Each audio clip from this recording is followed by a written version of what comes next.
প্রাণের মুর্শিদ গো হুমায়ুন, তোমার নামে বাবা করিলাম শরণ।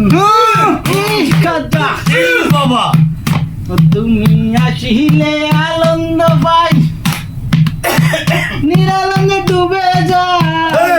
আনন্দ দাও দয়াল আমারে, এহে আদমের ইদিগা